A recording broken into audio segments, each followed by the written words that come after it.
Yeah, the two I mentioned a second ago. So Margaret Atwood, I think she described her Twitter community as it's like having fairies at the bottom of the garden or something. She's a big fan of Twitter and gets a lot of pleasurable engagement from it. Neil Gaiman, he's got something like 1.8 million followers. I'm assuming he keeps some sort of lists running, so he's not actually reading through every single tweet. Paulo Coelho, who I was mentioning, he's very good on different mediums. But also have a look around something like Goodreads, because a lot of authors use that as their platform. I was looking at Isabel Allende and reading some of the author Q&A that was going on with her. So some authors just use that as a very kind of simple platform. There's a Scottish author I quite like called Andrea Gillies on Twitter, who I'd never heard of before, but I follow her tweets all the time. She just seems hilarious. She was quite funny when the Scottish referendum was going on. And she hasn't got a million followers, but it's just a nice example of someone who has come to my attention, who I wouldn't have heard of before, just from being funny and engaging on Twitter. So yeah, there's lots of examples. And again, if you go back to the publisher websites like Hodder and Stoughton, like Penguin, all of these publishers, and just have a little look, or Cambridge University Press, have a look at the authors that are there and see who's kind of rising to the top. See who they're promoting and talking about, because they'll be talking about the ones who've got the social media feeds worth following. And just spend a bit of time just over a cup of tea, just having a good rummage around and seeing who's out there. And Ashley, what do you think of that one? The way that I see Twitter, as I said, is very much a communicational tool. So I think Paula Hawkins is just doing it exceptionally at the moment. She just keeps everything very much on the level. She talks like you or I would. I mean, it's just it's just a pleasant place to be. Like her stream is just, she's continually modest. I mean, obviously she's just released the Girl on the Train, and it's just seen phenomenal success.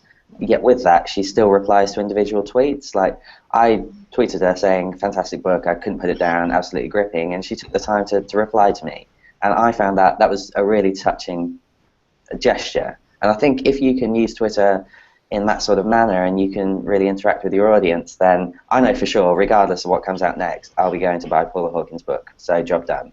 And I think if you can just continue to interact and engage with your audience and actually let them know that their feedback provides value and you do appreciate what they've got to say, then you're onto a surefire winner. And I think, yeah, she's handling it really well. She only has like 2,500 fans. I mean, she doesn't use it as much as some massive authors like Bret Easton Ellis, people like that, where they sort of go a little bit berserk in terms of the tweeting that they do and what they talk about. But she's really modest. She does it in a really nice manner, and it just generally conveys that she's a real person I'd like to meet and just say hello to. And I feel that she'd be really approachable, and I think Twitter just helps break down that barrier, and that's definitely, for me, the big win for that one.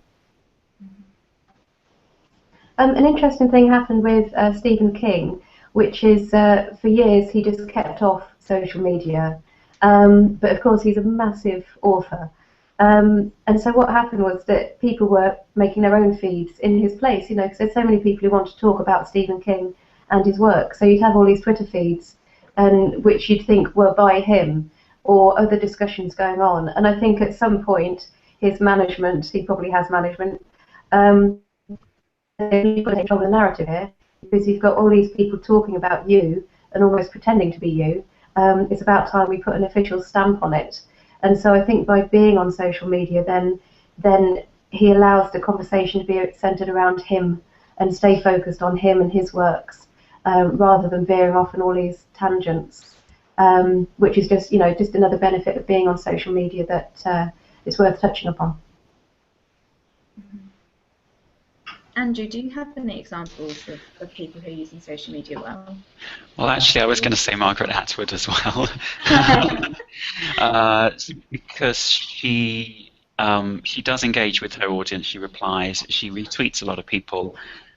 She kind of shows her personality through her accounts, in that she talks about the subjects that she's interested in and retweets subjects that she's interested in as well. So I think the fact that she's there and actively engaging with people who are interested in her and the subjects that she is interested in, I think that has done her a big favour there.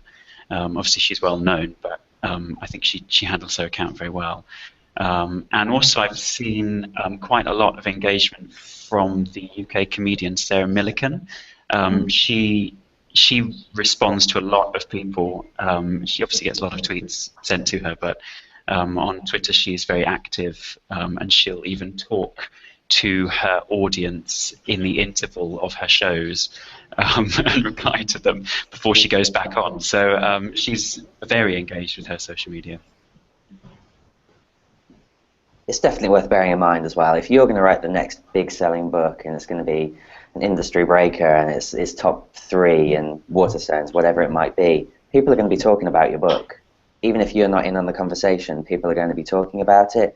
And if you've got a social presence and you can engage with it, then you're piggybacking on that success and it's only going to make it bigger.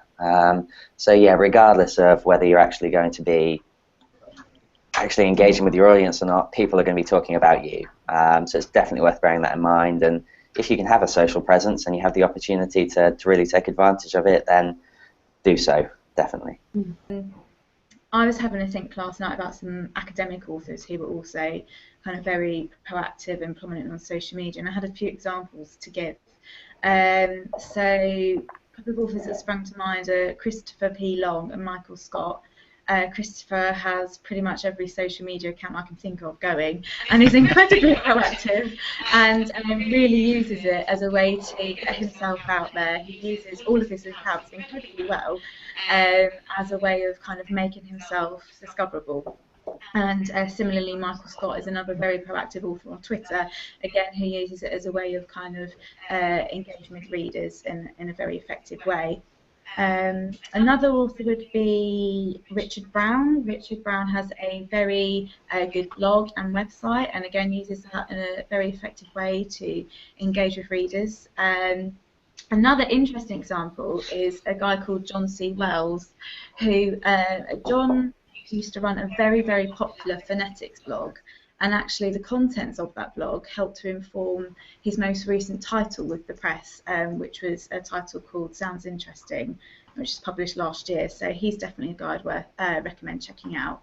And finally, another person that sprung to mind was Dean Anthony Grattan. And Dean is someone who's recently been talking on our LinkedIn group. Dean has something like 300,000 followers on Twitter, which in itself is an impressive stat. But I think I agree with you guys in that personally what I think makes his account work is the fact that you get a sense of who Dean is as a person on Twitter. He uses it, you get a real sense of his sense of humour. He tweets very regularly. He might post things about related news articles or what he's doing, but it's also kind of personal things about what he's up to.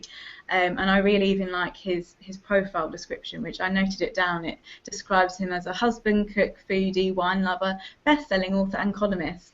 And I think priorities. Yeah, I think as readers you get a really good, a well-rounded picture of who he is as an author, and personally that's what I like, and I think that's what other people like when using social media. So I definitely recommend checking out all of those accounts if you're an author and you're looking at trying to improve your social media strategy. And something that I just wanted to end on was I attended the Future Book Conference in London last year, and there was a panel discussion on using social media, and panellists included people from YouTube and Tumblr and huge online brands. And one of the things they said was that the promise of using social media wasn't really its ability to target huge volumes of people, but actually its ability to target specific groups of people, and to even target niche groups of people, perhaps in a way that wasn't ever achievable before. And I think sometimes in academic publishing there's a perception that maybe social media doesn't have a role, but I think all of those points prove that actually it does, and we can really use these tools as a way to engage with readers in specific fields and specific subject interests, and really have a conversation with them.